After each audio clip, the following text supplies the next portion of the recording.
Senator John Yudichak at the League of Women Voters breakfast here. Thanks for coming over. One of the questions that was not asked, Senator, was about free and equal elections. It's the cornerstone of our democracy, and certainly it's part of our constitutional rules in Pennsylvania that we have free and equal elections. We all know that between the primary, the way the process is set up, Pennsylvania is anything but free and equal elections in Pennsylvania. Senator Fulmer is introducing a bill, Voter Choice Act, that has been introduced before. And what it really calls for is just making it free and equal, leveling the playing field. The same things that would be required of the Republicans and Democrats, it would be required of Libertarians, the Green Party, Independents. It doesn't really matter what party it is. What we're doing up here is right now in Northeast Pennsylvania, we're going to try to get everybody on board. All the senators, Baker, yourself, and Blake, and all the state representatives to co-sponsor the bill. And I guess my question to you is, would you be willing to co-sponsor a free and equal the Voter Choice Act bill in the Senate? I will be happy to look at it and to see whether or not it coincides with my belief that we should have free and equal elections, that we should have greater access, not only for voters, Democrat or Republican Party, but independents, nonpartisan, any third party should have an equal opportunity to participate in our elections. What you're seeing across the country, primarily driven by conservative groups, is to decrease participation in elections, whether that was the Voter ID Act or whether that's changing the Electoral College.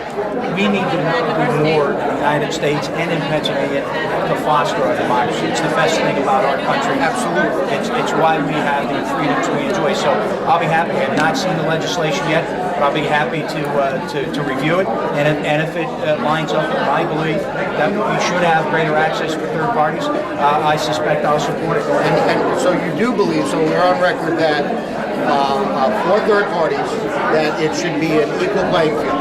I do think we need to create greater access for third-party candidates, for third-party organizations, most importantly, for voters. For voters, absolutely right. Not for any particular party, but for voters. Voters need to have greater access. We have to look at new initiatives such like a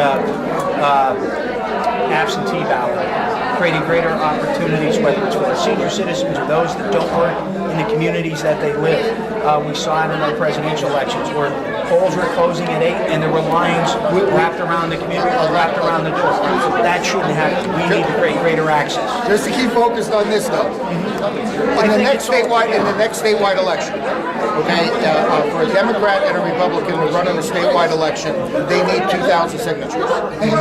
Any other party right now will need to get 60,000 signatures. Just focus on this. Would you be willing to co-sponsor a bill that would make it equal for a Libertarian, a Green, an Independent to collect 2,000 signatures and the same as a Republican and Democrat?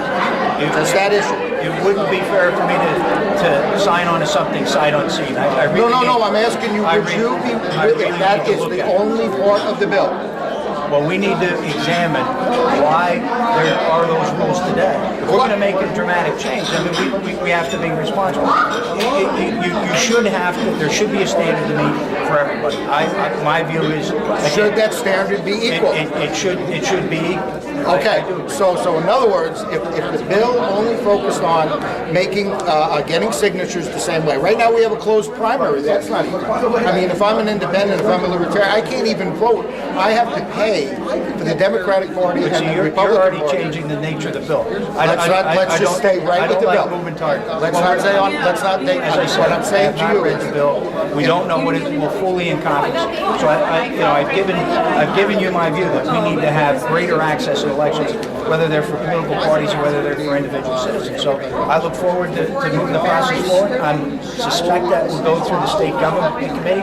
I expect to be put on the state government committee. We'll see how the hearing process. Obviously, that you need sponsors. Okay, right now Senator Baker, I know up here is a co-sponsor, but I just co-sponsored that in the past. Well, I hope you have. Sure, but I mean, we'll take a look at it as we start the new legislative session. You have to remember there's over 5,000 bills introduced every session, and so reviewing that and seeing exactly where the legislation will direct us, I suspect that you're going to get the answer. No moving targets. No moving targets. Let's just stay because right. what happens, and you see this happen all the time, a co-sponsor member in the Senate or the House generally is about one paragraph long. And it may sound wonderful. You sign on to it, and then the bill is 3,000 pages. You know what? And this is not a gotcha question. It really isn't, and I don't mean it to be a gotcha question. But we certainly do not have a free and equal on the concept. So if the and just to be clear, and I'm not trying to put you in a box here. We're asking the same question to every state representative up here right now. Once again, next election cycle, even next or this year, if there's a statewide election, a Democrat and Republican to get the ability to be on the ballot is 2,000 signatures. For anybody else, is 60,000. It's 2% of the highest vote getter, which would have been the district or the Attorney General, which was over 3 million votes. So that's over 60,000 signatures. And I don't need to tell you what happens even when you get to 60,000. It's not even 60,000. We were just in court. The Republicans have kept us in court, for months. By the time we were actually eligible to be on the ballot, it was 3 weeks before the election. We've seen House members that have to get 300 signatures thrown off the ballot. It's not easy to get. Well, I just think that this is something that we can actually all get around, and it's hard for both Democrats and Republicans, only because you're losing. It's a power thing. I mean, there's a lot of. I mean, just between the two parties themselves, and it's one thing that frustrates me the most. Pick an issue, whether it's access to elections, whether it's transportation, whether it's healthcare. The parties are so polarized. Absolutely. And because they reflect polarized, and it's frustrating. And I think more and more people. That's why you see more and more people register as an independent or nonpartisan, because they're fed up with the two-party system. So I look forward to the debate.